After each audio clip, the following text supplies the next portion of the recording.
Hello students, today we are going to discuss a very important application of electromagnetic induction. Actually there are two practical devices in our syllabus which are based on the electromagnetic induction. One is the electrical generator and second one is the transformer. तो transformer हम AC discuss करेंगे तब उसके साथ लेंगे और यहाँ हम ले रहे हैं AC जनरेटर जो कि हमारे सिलेबस में। सो AC जनरेटर कहिए या AC डायनेमो। अब यहाँ एक बात ध्यान रखना कि वर्ड जो जनरेटर है, यहाँ ये मशीन कोई चीज जनरेट नहीं कर रही है, but actually it is converting the mechanical energy of the rotation of the coil into the electrical energy. So it is an alternator और it is you can say converter. ये convert कर रहा है mechanical energy को electrical energy में. कोई generation नहीं हो रहा है, बट इलेक्ट्रोमैग्नेटिक इंडक्शन के बेसिस पे ईएमएफ इंड्यूस हो रही है और जो मैकेनिकल एनर्जी है रोटेशन ऑफ द कॉइल की वो इलेक्ट्रिकल एनर्जी में कन्वर्ट हो रही है.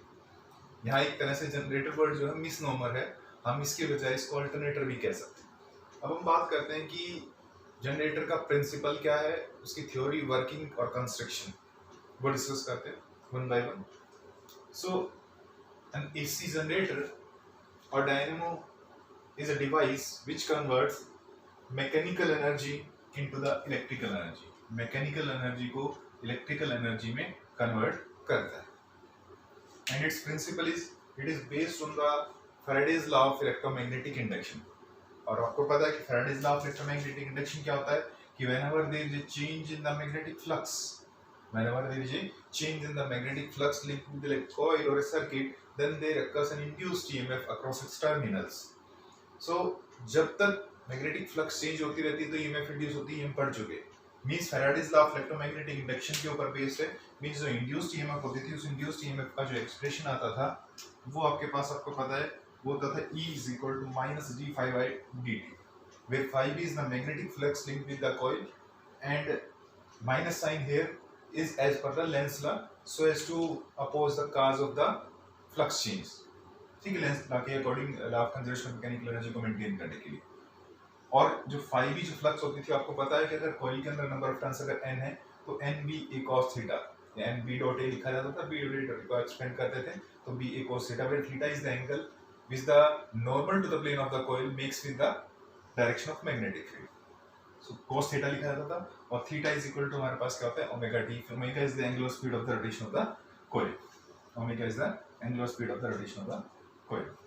अब हम बात करते हैं कंस्ट्रक्शन की.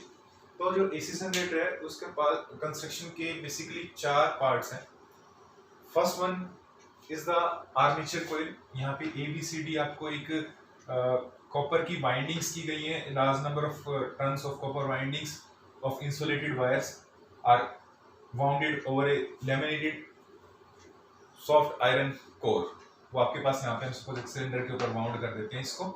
ठीक है, तो वो जो सिलेंडर होगा उसके अंदर जो एडी करंट्स इंड्यूस होंगे वो आपके पास एडी करंट्स को मिनिमाइज करने के लिए, ताकि एनर्जी लॉसेस कम से कम हो, इसलिए करते हैं. सपोज हमने सिलिंड्रिकल कोर के ऊपर क्या कर दिया, इसको वाउंड कर दिया. So ABCD is a rectangular armature coil. It consists of a large number of insulated turns of copper wire. Large number of insulated turns of copper wires wound over a laminated soft iron core. Laminated soft iron core use करने से जो eddy currents वो minimise हो जाएंगे. And this can be, coil can be rotated about its central axis. का central axis ये, तो इसको एक हमने रोटर से मैकेनिकली अटैच कर रखा है. ये सपोज उसका हैंडल हो गया.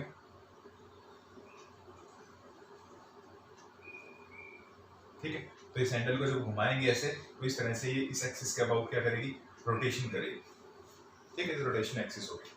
अब इसके बाद सेकंड पार्ट इसका है कि इस कॉइल को स्ट्रॉन्ग पोल पीसेस N और S के बीच में रखा गया है. So here N and S are the strong pole pieces of a strong magnet in which the armature coil is rotated and the axis of the rotation, ये आपका axis of rotation है और ये field lines है. So ये आपस में perpendicular है.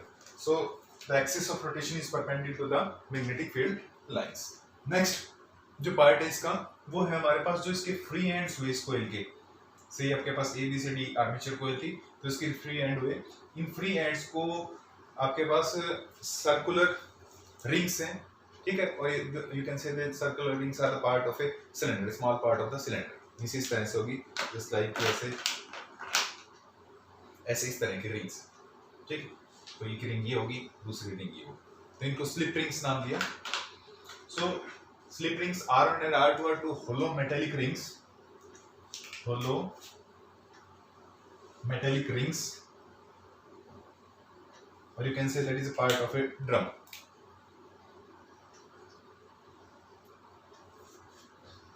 To which the ends of the armature coil are attached. Free ends जो armature coil की वो attach कर रखे हैं, and these rings rotate with the rotation of the coil. In coil के जो turn है, free turns इसके साथ attach कर रखा है। मीन्स जैसे coil rotate करेगी, so coil की position अगर AB outward है अभी फिलहाल और CD inward है, तो जब जैसे रोटेशन होगी, हाफ रोटेशन के बाद CD बाहर आएगी, तो इसका मतलब इसकी जो पोजीशन है वो यहाँ हो जाएगी इधर की तरफ, और इसकी पोजीशन हो जाएगी इधर की तरफ, ठीक है। मीन्स आपके पास जो रोटेशन होगी जो कोयल की, उसके साथ साथ जो आपके स्लिप रिंग्स है वो रोटेट कर लेंगे, दोनों एक्सिस सेम एक्सिस के ऊपर कोएक्सियल है। अब इसके बाद कहता है कि जो स्लिप रिंग्स है, इन स्लिप रिंग्स को कुछ मेटेलिक और कार्बन रोड्स के साथ लाइट कांटेक्ट में रखा जाता है। ये इस तरह से जैसे इसको टच कर रही, और ये क्या करेंगी, जो भी EMF इंड्यूस होगी उसको लोड रेजिस्टेंस तक करंट पास करने के लिए यूज होंगी, ठीक है। So B1 and B2 are the flexible metal plates और carbon rods, and these are fixed and kept. ये फिक्स्ड है, ये मूवेबल थी, R1 और R2 क्या है, मूवेबल थी as per the rotation of the coil. So these are fixed and kept in light contact with R1 and R2 respectively. Means ring R1 के साथ ब्रश B1 टच में contact में, और ring R2 के साथ brush B2 contact के अंदर है। And B2 and B1 are connected to the connecting gates to the external load resistance so as to pass the current induced or the EMF induced to the load resistance terminals. So the purpose of this brushes is to pass the current from the armature coil to the external load resistance. वो load resistance आपके पास tube, पंखा, bulb, जो जिसके लिए आप output लेना चाहते हैं वो हो सकता है। So here it is a bulb. So अब हम बात करते हैं कि इसके जो प्रिंसिपल है वो कैसे इसको वर्कआउट करवाता है, मीन्स इसकी वर्किंग और थ्योरी क्या है, ठीक है। मीन्स जैसे इस रोटेशन करेंगे इस एक्सिस के अबाउट, जो कि मैग्नेटिक फील्ड के परपेंडिकुलर है, तो इस हैंडल की हेल्प से हम इसको जब रोटेशन देंगे, रोटेशन देने से जो कोयल है, कोयल इस फील्ड के अंदर रोटेट करेगी, और फील्ड के अंदर रोटेट करेगी तो जो कोयल का जो नॉर्मल मैग्नेटिक फील्ड के साथ जो एंगल बना रहा है, जो थीटा है आपका, थीटा इंस्टेंटेनियसली टाइम के साथ साथ क्या होगा, चेंज होगा with the rotation of the coil, ठीक है। तो इसका मतलब पहले फिलहाल सपोज कोयल ऐसे थी, फिर कोयल ऐसे होगी, फ्लक्स चेंज होगी, जीरो होगी, मैक्सिमम होगी, तो इसका फ्लक्स का अमाउंट चेंज होगा, फ्लक्स का अमाउंट चेंज होगा तो EMF चेंज होगी, सॉरी फ्लक्स चेंज होगी तो EMF इंड्यूस होगी। तो EMF इंड्यूस का जो एक्सप्रेशन है E = -d∅/dt के अंदर फाई की हम इक्वेशन अगर यूज कर दें तो इंड्यूस्ड EMF का एक्सप्रेशन, और अगर रेजिस्टेंस आपके पास लोड रेजिस्टेंस R मेंशन्ड है तो उसको EMF को रेजिस्टेंस से डिवाइड करके हम करंट इंड्यूस भी निकालें, ठीक है। सो ये बात हम करना चाह रहे हैं।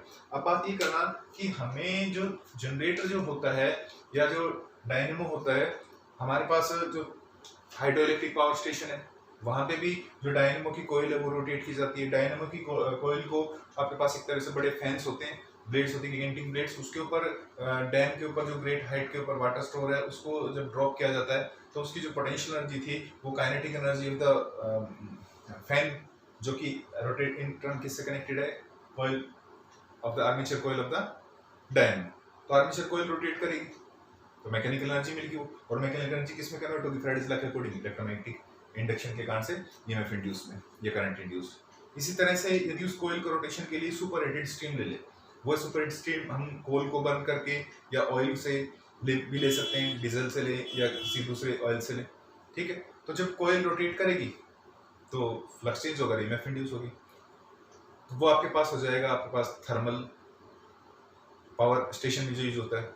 इसके अलावा अगर इलेक्ट्रिकल न्यूक्लियर पावर को यूज कर लें सुपर हीटेड स्टीम लेने के लिए, ठीक है, उससे हम वाटर बॉईल करेंगे, हीट बनेगी, वेपर्स बनेंगे, ठीक है, स्टीम, और स्टीम क्या करेगी, टर्बाइंस को घुमाएगी, ठीक है, और आपके से जो कोयल है वो रोटेशन करेगी, फ्लक्स चेंज होकर के ईएमएफ इंड्यूस होगी। तो वो तरीके अलग अलग हो सकते हैं, लेकिन basic principle will be remaining the same. So अब हम इसकी थ्योरी और वर्किंग डिस्कस करना चाहें। सो पहले हम थ्योरी और वर्किंग डिस्कस करने से पहले इसको डेमोन्स्ट्रेट करने के लिए एक एक्सपेरिमेंटल डेमोन्स्ट्रेशन लेते हैं।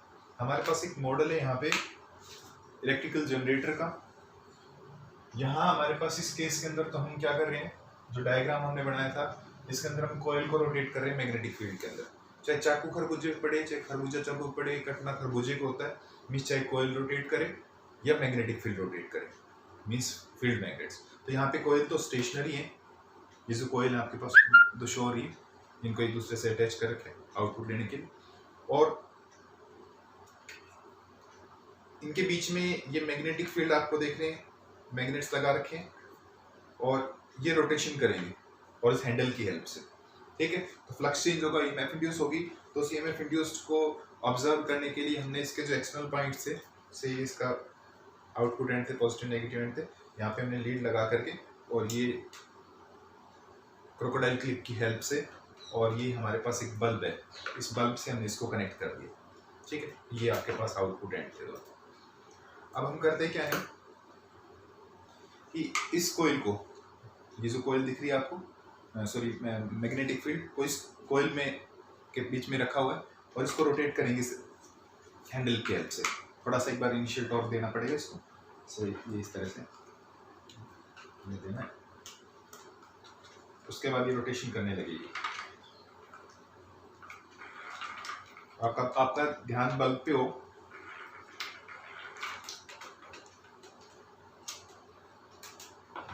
इसको आप देख रहे हैं, जैसे जैसे कोयल के रोटेशन की स्पीड बढ़ रही है, वैसे वैसे करंट जो इंड्यूस हो रहा है उसका स्ट्रेंथ बढ़ रही है। तो बल्ब की ब्राइटनेस भी आप देख रहे होगी किसके अंदर बढ़ रही है। जैसे जैसे स्पीड ऑफ रोटेशन कम करी मैंने, फ्लक्स चेंज कम होगी तो ईएमएफ इंड्यूस भी कम होगी, बल्ब की ब्राइटनेस कम होगी, फिर मैंने बढ़ाया। सो इसका मतलब ये होगा कि जो मैं mechanical energy rotation of the coil के लिए यूज कर रहा हूँ, वो मैकेनिकल एनर्जी किस में कन्वर्ट हो रही है, इलेक्ट्रिकल एनर्जी में कन्वर्ट हो रही है। मीन्स ये बल्ब है उसको करंट दे रहा है, इंड्यूस करंट उसके अंदर जा रहा है, उसके कारण से बल्ब ग्लो कर रहा है, ठीक है, जो कि एक्सटर्नल लोड रेजिस्टेंस है आपके पास, ठीक है। इसके अंदर कितनी ईएमएफ इंड्यूस हो रही है उसको नोट करने के लिए हम इस बल्ब की बजाय अगर एक कोई वोल्ट मीटर लगा ले, ठीक है, से हम इसको हटा देते हैं, या दोनों को साथ साथ रखे वे भी हम कर सकते हैं, ठीक है। तो हमने एक मल्टीमीटर ले लिया और इस मल्टीमीटर को मैं एसी जो वोल्टेजेस हैं उस पर सेट कर देता हूँ, 200 पे कर दिया मैंने इसको, और इसके जो आउटपुट प्रोब्स हैं वो हम कनेक्ट कर देते हैं जहाँ हमारे पास इसकी थी आउटपुट एंड्स थे, एक साथ कनेक्ट करने की कोशिश करते हैं, कनेक्ट हो जाते हैं।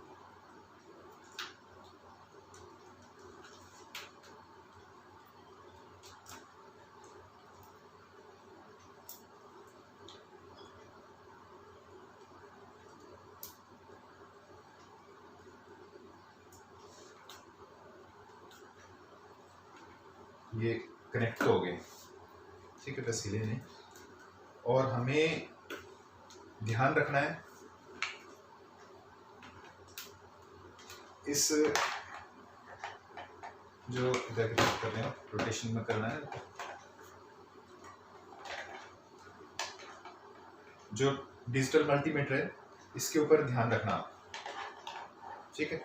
मैं बोल भी दूंगा उसको, आपने ध्यान देखना है कि वोल्टेज की वैल्यू कभी इंड्यूस्ड ईएमएफ की वैल्यू 0 है, क्योंकि रोटेशन होता है कॉइल अभी की नहीं हमने, रेस्ट के ऊपर है। अब मैं इसको थोड़ा सा रोटेशन देता हूँ कॉइल को, और देखिए आप बल्ब भी ग्लो करेगा साथ के साथ, और ईएमएफ इंड्यूस्ड का स्ट्रेंथ भी बढ़ेगी। ये देखिए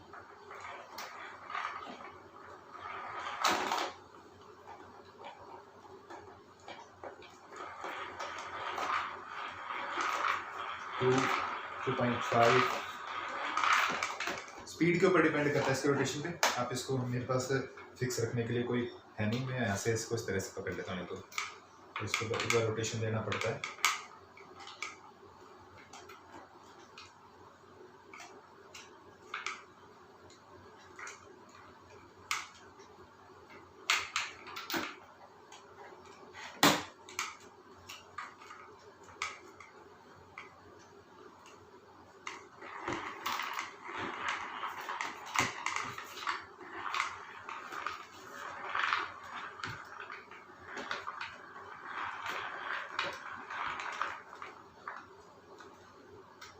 आप देख रहे हो इसके अंदर कि करंट की स्ट्रेंथ चेंज होती है, ब्राइटनेस भी चेंज होती है, ईएमएफ जो इंड्यूस है वो भी चेंज होती है साथ के साथ में।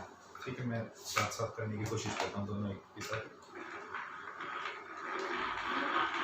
3.5, 3.6, 3.8, 4 और स्पीड बढ़ा रहा हूँ मैं, और बढ़ेगी 4.6, 4.7, 4.8, 5, 5.2, और ज़्यादा स्पीड बढ़ा दी तो बल्ब की ब्राइटनेस और ज़्यादा बढ़ गया आपके पास 5.2, 5.6, 5.5। तो आप ये इसे डिजिटल मल्टीमीटर के अंदर आप देख सकते हैं, इसके अंदर अब आकर के 0 होगी। ठीक है, सो आप देख सकते हैं कि जो मैकेनिकल एनर्जी है रोटेशन ऑफ द कॉइल की, वो किसके अंदर चेंज हो रही है, ईएमएफ इंड्यूस करने में आपके पास मींस में इलेक्ट्रिकल एनर्जी में कन्वर्ट करने में यूज हो रही है। सो इसका एक तरह से कोई जनरेशन नहीं है, बट क्या है, कन्वर्जन है mechanical energy into electrical energy.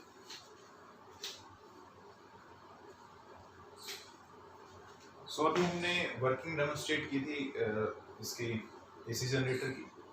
So अभी थ्योरी और वर्किंग लिख रहे हैं, तो थ्योरी को हम समझ लेते हैं, लिखने के बजाय समझ लेते हैं, कुछ उसके मेन पॉइंट्स लिख रहे हैं।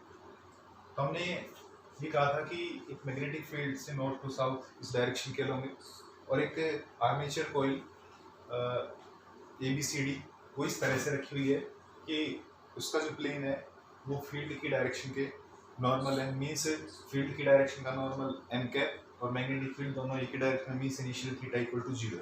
और अब ये मान रहे हैं जब AB तो बाहर की तरफ है और CD पीछे की तरफ है, AB is at the front end CD is at the back. तो अब ये कहता है कि इस कॉइल की रोटेशन करें, सपोज इस तरह से रोटेशन करें, मींस किस direction, anti clockwise direction rotation करें, इस तरह से रोटेशन करें, तो इस हैंडल को जब घुमाएंगे तो इस हैंडल को घुमाने से जो पहले तो फ्लक्स थी, सपोज मैक्सिमम लाइन जा रही थी, ईएमएफ इंड्यूस 0 थी, ठीक है, फ्लक्स चेंज नहीं हुई थी। अब कहता है कि जैसे ही ओरिएंटेशन होगी टाइम के साथ साथ omega into T, theta change होगा, और थीटा चेंज होगा तो फ्लक्स का अमाउंट क्या होगा, चेंज होगा, फ्लक्स डिक्रीज होगी तो ईएमएफ इंड्यूस भी चेंज होगी, उसका पोजीशन करेगी। और फिर सपोज इस तरह से ओरिएंटेशन में आ जाएगा फील्ड के पैरेलल, फिर दोबारा से रोटेशन थीटा चेंज होगा, फील्ड के फिर परपेंडिकुलर आ जाएगा, और दूसरे हाफ रोटेशन जो होगा, हाफ रोटेशन के बाद CD बाहर की तरफ होगा और AB कहाँ होगा, अंदर की तरफ। हम दो चीजें देख रहे हैं, जैसे ही हाफ रोटेशन होगा, हाफ रोटेशन के बाद करंट अपनी डायरेक्शन को रिवर्स कर लेगा, और करंट अपनी डायरेक्शन को अगर अल्टरनेट करता है, रिवर्स करता है, उस करंट को हम AC करंट कहेंगे, या ईएमएफ जो कि AC ईएमएफ अल्टरनेटिंग वोल्टेज कहेंगे। तो अब दो फिगर ड्रा किए हमने, एक तो तब जब हमारे पास कॉइल है, कॉइल की टेंडेंसी तो यही कि जो ये है एंड होगा बाहर की वाला, वो तो ऐसे अंदर की तरफ जाएगा, अंदर वाला बाहर की तरफ, क्योंकि इस तरह की ओरिएंटेशन करें एंटी क्लॉकवाइज। ठीक है, तो हमने ये मान लिया कि हाफ रोटेशन के बाद जो AB है वो तो अंदर की तरफ हो जाएगा, CD बाहर की तरफ, तो AB तो चला गया अंदर की तरफ, CD बाहर की तरफ। ठीक है, तो AB का जो पोर्शन है वो तो अटैच था रिंग R1 से, तो AB की जो ये पोर्शन था किससे अटैच है, R1 से, रिंग R1 से, और CD का था वो किससे अटैच है, R2 से अटैच है, क्योंकि स्लिप रिंग्स R1 और R2 कॉइल के साथ रोटेशन करती थी, ठीक, उसके साथ अटैच होती थी। तो CD है, देखिए ये किससे अटैच्ड है, R2 से अटैच्ड है, मैंने रोटेट से दिखा दिया। ठीक है, अब भी ये टेंडेंसी होगी CD ऐसे अंदर की तरफ जाना चाहेगा और AB बाहर की तरफ आना चाहेगा। अब CD कहाँ है, at the front, and AB is at the back. ठीक है, तो अब हम ये देख रहे हैं कि जो कॉइल है उसके ऊपर जो मैग्नेटिक फील्ड है वो तो सपोज इधर नॉर्थ से साउथ की तरफ एक्ट कर रहा है। ठीक है, और इस AB जो कंडक्टर है इसकी टेंडेंसी क्या है, बाहर की तरफ, जब रोटेशन करेंगे तो इसे बाहर की तरफ आने की ओरिएंटेशन होगी। ठीक है, मोशन ऑफ द कंडक्टर। और हमें इसकी डायरेक्शन निकालने के लिए हम यूज करते हैं Fleming's right hand rule. Fleming's right hand rule क्या कहता है, FBI, इससे बता दीजिए आप, या फिर आप क्या यूज कर लीजिए, left hand palm rule. Left hand palm rule में कहते हैं करंट, ये मैग्नेटिक फील्ड, और पाम किसको बताता है, मोशन ऑफ द कंडक्टर को बताता है। तो मैग्नेटिक फील्ड तो ये, ठीक है, या ऐसे भी हो सकता है, ठीक है, लेकिन मोशन ऑफ द कंडक्टर देखिए किधर बाहर की तरफ है, मोशन ऑफ द कंडक्टर से बाहर की तरफ है, तो जो करंट इंड्यूस किस होगा, थंब से, तो current is from A to B। जो AB कंडक्टर है उसके अंदर करंट जब थीटा 0 था तो A से B की तरफ है, जब A से B की तरफ इसके अंदर करंट है तो इसका अंदर इसने इधर की तरफ से होगा C से D, और ये आपके पास होता है CD पोर्शन किससे अटैच है, R2 से प्लस B2 से, तो इसका मतलब करंट जाएगा वो कहाँ जाएगा, X टू XY कंडक्टर में Y टू X जाएगा, और फिर ये इस तरह से, ठीक है, मींस ऐसे एंटी क्लॉकवाइज करंट चल रहा है, एंटी क्लॉकवाइज तरह से लगेगा करंट, तो XY कंडक्टर के Y टू X हो गया। ठीक है, अब हाफ रोटेशन के बाद की बात करते हैं। इसके बाद हाफ रोटेशन होगी, तो जो AB था ये था बाहर की तरफ था और CD अंदर की तरफ था, थीटा इक्वल टू 0 में जब हाफ रोटेशन होगा तो AB तो चला जाएगा अंदर की तरफ, CD आ जाएगा बाहर की तरफ, जैसा कि मैंने फिगर 2 में दिखाया। तो CD बाहर की तरफ होगा, ठीक है, CD किससे अटैच्ड है, रिंग R2 से अटैच्ड है, और जो ए बी अब किससे अटैच है, रिंग R1 से ही अटैच है, ध्यान रखना इस बात का। ठीक है, अब हमारे पास सी डी की टेंडेंसी होगी ऐसे बाहर की तरफ फोर्स की, और ए बी क्योंकि ओरिएंटेशन इस तरह से एंटी क्लॉकवाइज है, मींस इसके ऊपर जो फोर्स की डायरेक्शन होगी, मैं एक बार दिखा देते हैं इसको, ग्रीन पेन से दिखा देता है। इसके ऊपर जो मोशन ऑफ द कंडक्टर है वो तो ऐसे बाहर की तरफ, और इस पे मोशन किसके, अंदर की तरफ। ठीक है, मींस जो फोर्स लग रहा है एक तरह से, इस पे मोशन किधर, बाहर की तरफ, और इस पे मोशन कैसे, अंदर की तरफ। ठीक है, फोर्स एफ लिखा हूँ, मोशन के लिए बता रहा हूँ। ठीक है, तो Fleming's left hand palm rule, Fleming's right hand rule use कर लीजिए, left hand palm rule use कर लीजिए। ठीक है, बी क्रॉस बी कर लीजिए, जैसे भी इंड्यूस करंट की डायरेक्शन निकाल सकते, दोनों बता देते हैं। तो आप देखिए कि F left hand palm rule use कर रहे थे। ठीक है, करंट ये मैग्नेटिक फील्ड, और पाम किसको बताता था, फोर्स की डायरेक्शन को बताता था। फोर्स का मोशन होता है कंडक्टर बाहर की तरफ, फील्ड ये इधर की तरफ, एन से एस फील्ड, तो ये फोर्स किधर है, बाहर की तरफ, तो करंट इसमें किधर जाएगा, सी डी कंडक्टर में कहाँ से जाएगा, सी टू डी जाएगा, सी टू डी। अब जब सी टू डी करंट जाएगा तो देखिए ऐसे ए बी कंडक्टर में किधर जाएगा, बी टू ए, इसका तो करंट की डायरेक्शन रिवर्स होगी, ए बी में ए से बी जा रहा था पहले, और हाफ रोटेशन होते ही करंट की डायरेक्शन रिवर्स होगी, बी टू ए हो गया। So after half rotation that is theta is equal to pi और 180 degree, so current in the conductor A B is from B to A. जब इसके अंदर बी टू ए जाएगा तो ये देखिए बी ए कंडक्टर किसके साथ कनेक्टेड, रिंग R1 के साथ कनेक्टेड है, तो रिंग R1 की जो सर्कमफ्रेंस थी ना ये, तो इसके अलोंग जो करंट जाएगा वो किसमें से जाएगा, B1 में से, और B1 में से किधर जाएगा, इधर x टू y जाएगा, किधर जाएगा, x टू y। ठीक है, और फिर x टू y जाकर के फिर B2 ब्रश के थ्रू किसमें, रिंग R2 से। ठीक, और ये इस तरह से चला, समझ रहे हो आप। तो इसका मतलब कंडक्टर जो ए बी का आर्मेचर कोइल का, उसके अंदर करंट की डायरेक्शन बी टू ए होगी, या फिर एक्सटर्नल लोड रेजिस्टेंस था उसके अंदर पहले करंट की डायरेक्शन वाई टू एक्स थी, अब किधर होगी, एक्स टू वाई हो गई। तो इसका मतलब करंट की रिवर्स हो गया, that is current reverses its direction after half rotation, और करंट रिवर्स करता है, इसका मतलब कैसा करंट हो गया, दैट इज एसी करंट। आप इसको ऐसे लिख सकते हैं, that is AC.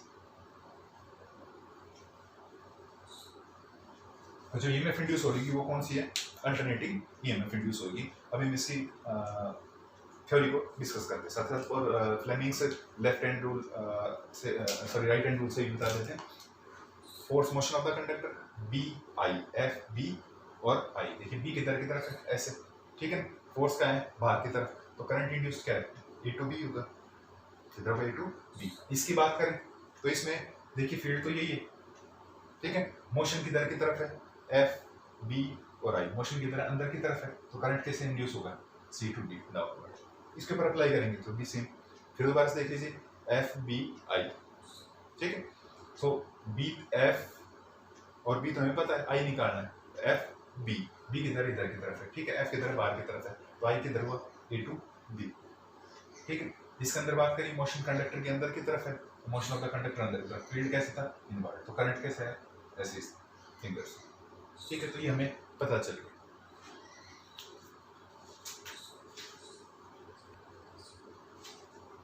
So as the coil rotates in the magnetic field, theta, which is the angle between the magnetic field and the normal of area n cap, this theta changes.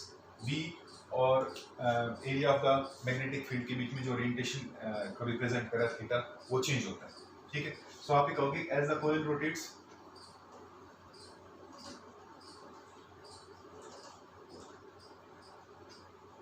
then theta is equal to omega t changes, theta change होगा। ठीक है, और इससे क्या चलेगा, which results the change in magnetic flux, the change in magnetic flux, flux change होगी भाई। Flux क्या होती है, फाई बी लिखी इसको। ठीक है, क्योंकि एज फाई बी कितना है, अगर नंबर ऑफ टर्न्स कॉइल के अंदर एन ले ले, सो दैट इज एन, और बी डॉट ए होता है, बी डॉट ए को एक्सपेंड करें तो बी ए कोस थीटा होता है, तो डायरेक्ट हम लिख देते हैं that is N B A और कोस थीटा। और क्योंकि थीटा कितना होता है, ओमेगा टी, तो phi is equal to N B A cos omega T, and that is equation number second. सिर्फ फाई बी हो गया आपके पास मैग्नेटिक फ्लक्स। अब एक मैग्नेटिक फ्लक्स टाइम पे डिपेंड करिए, और जैसे जैसे किसी स्पीड से ओरिएंटेशन करिए तो फ्लक्स चेंज होगी, ओरिएंटेशन चेंज होने से ईएमएफ इंड्यूस होगी। तो according to Faraday's law, as E is equal to होता है माइनस डी फाई बी और बाई डी टी। ठीक है, तो इसको यूज कर देते हैं। So E is equal to minus D by D T, और फाई बी की वैल्यू लिख दीजिए। ठीक है, तो फाई बी की वैल्यू में देखिए कि टाइम के रिस्पेक्ट में डेरिवेटिव कर रहे हैं, तो ये एन बी ए टर्म क्या रहेगी, कांस्टेंट, तो कांस्टेंट को बाहर लिख दिया, ठीक है, माइनस एन बी ए, और डी बाई डी टी अंदर क्या बच गया बताइए, कोस ओमेगा टी की टर्म। ठीक है, अब याद रखना कि कोस का डेरिवेटिव ऐसे कहे D by D x of cos x, तो कोस का डेरिवेटिव होता है कितना, माइनस साइन, केवल कोस का, यहाँ एक्स है तो यहाँ एक्स।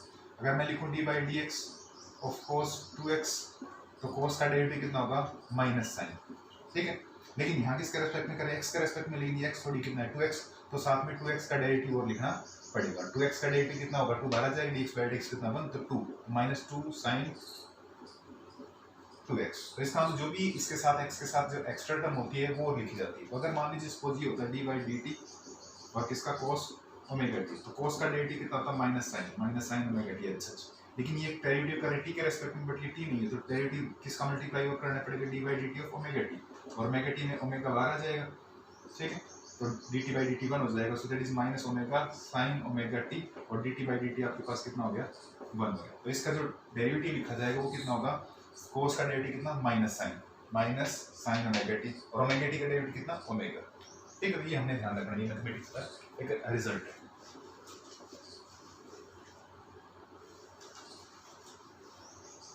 सो हमने इसको ऐसे लिखा माइनस एन बी ए, ठीक है, और इसको लिखते हैं कैसे लिखे भाई, कोस का डेरिवेटिव तो कितना, माइनस साइन ओमेगा टी। ठीक है, और साथ में डेरिवेटिव किसका, साइन ओमेगा टी। ठीक है, और साथ में डेरिवेटिव किसका, D by D t of किसका, ओमेगा टी।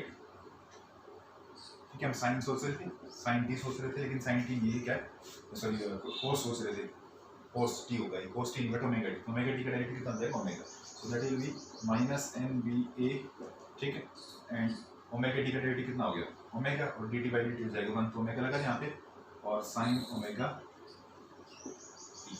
ठीक है, और ये माइनस माइनस प्लस हो जाएगा, so E is equal to plus हो गया एन बी ए, और साथ में टर्म क्या आ गई भाई, ओमेगा, और कितना, sign omega T. That is equation number 3। तो इस इक्वेशन को अगर गौर फरमाए तो इसमें साइन की डिपेंडेंस है। ठीक है, और हमारे पास क्योंकि ये टाइम के साथ चेंज होगी, साइन एक पीरियोडिक फंक्शन है, तो पीरियोडिकली वैल्यू चेंज भी होगी, अल्टर करेगी साइन को भी। ठीक है, तो आप ये देख रहे हैं कि ये मैक्सिमम होगा, ई विल बी मैक्सिमम, और ई की मैक्सिमम वैल्यू कितना बोलते हैं, ई नॉट। कब होगी, when sine omega T is maximum, और मैक्सिमम वैल्यू कितनी होती है, प्लस माइनस 1 होती है। ठीक है, सो इसका मतलब ये हुआ, इसका मैग्नीट्यूड अगर लिखें तो दैट विल बी 1 मैक्सिमम, तो इसको 1 लिखेंगे तो इसका मतलब ई की वैल्यू जो है ई नॉट लिख दी जाएगी। तो इसका मतलब ये हुआ कि ई नॉट कितना आएगा, that will be N B A omega, जब इसको साइन ओमेगा टी को 1 लिख दिया, when sine omega T is equal to 1। ठीक है, तो इसका मतलब ये जो टर्म है बी ओमेगा, इसको ई नॉट लिखा जाए, तो इस टर्म को हमने कितना लिख दिया, that we are writing it as E naught, इसके ई नॉट लिख दिया, thus E is equal to E naught sine of omega T. ठीक है, और ये किस तरह की ईएमएफ है, एक तरह की अल्टरनेटिंग ईएमएफ है, क्योंकि साइन एक तरह का पीरियोडिक फंक्शन आपको पता है। ठीक है, दिस इज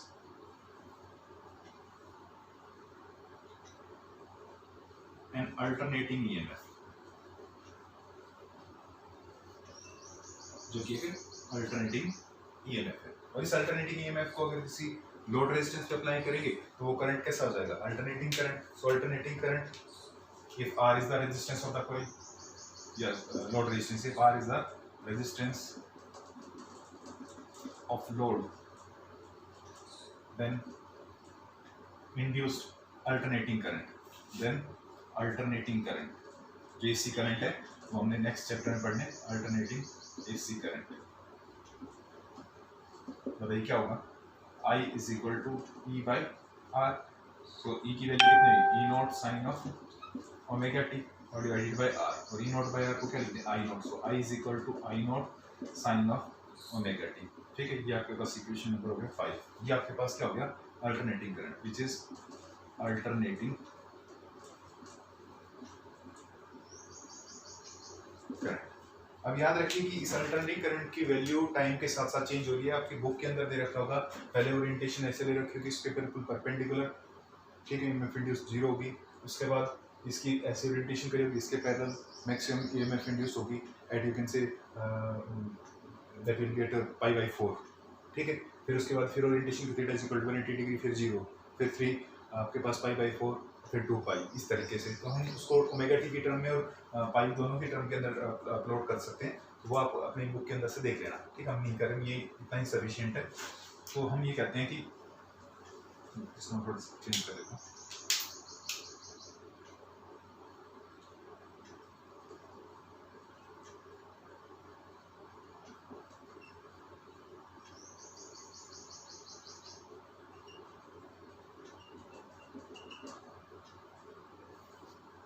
ठीक है, सो अब उसको हम ड्रा कर रहे हैं, ठीक है। क्योंकि आपको पता है फ्लक्स तो किसके टर्म में, कोस के टर्म में, ठीक है। कोस ओमेगा टी, कोस का ग्राफ आएगा, इसका किसका आएगा, साइनसोइडल साइन का ग्राफ आएगा, ठीक है। पीरियोडिक ग्राफ आएगा, इस तरह का हम ड्रा कर देते हैं, ठीक है। ये आपके पास ईएमएफ या करंट और ये टाइम, ठीक है। तो टोटल टाइम पीरियड अगर टी है तो ये हाफ ओरिएंटेशन के बाद था, ठीक है। ये क्वार्टर ओरिएंटेशन, ये 3/80/4, ठीक है। तो ये जो ईएमएफ इंड्यूस होगी कितनी होगी, अगर इसको +1 लिखेंगे तो ये प्लस ई नोट, और -1 लिखेंगे तो माइनस ई नोट। तो इसको +-1 ले लीजिए, सो दैट विल बी यहाँ पे माइनस ई नोट, यहाँ कितना आ गया प्लस ई नोट। तो ये आपके पास था ईटी ग्राफ था। अगर इसको एंगल की टर्म में लिखना चाहे तो एंगल की टर्म में भी आप लिख सकते हैं, ठीक है। मैं वो राइट हैंड से लिख देता हूँ, यहाँ पे 0, ठीक है। यहाँ पे टोटल 2 पाई होगा पूरा ओरिएंटेशन, ये हो गया पाई, ये कितना हो गया पाई का आधा पाई/2, ठीक है। पाई/4 बोलते जाते हैं, पाई/2, और यहाँ पे पाई में और पाई/2 जोड़ दिया तो 3 पाई/2, 270 पे 90, फिर 270 पे मैक्सिमम वैल्यू होगी 90 पे, तो कितनी हो जाएगी प्लस ई नोट, ठीक है। Theta is equal to 90 degree पे, और ये theta is equal to 270 degree degrees के अंदर, ये बाकी मैंने लिखे थे रेडियन के अंदर। तो ये आपके पास एक अल्टरनेटिव ईएमएफ होगी। एक चीज़ और याद रखिए कि हमारे पास जो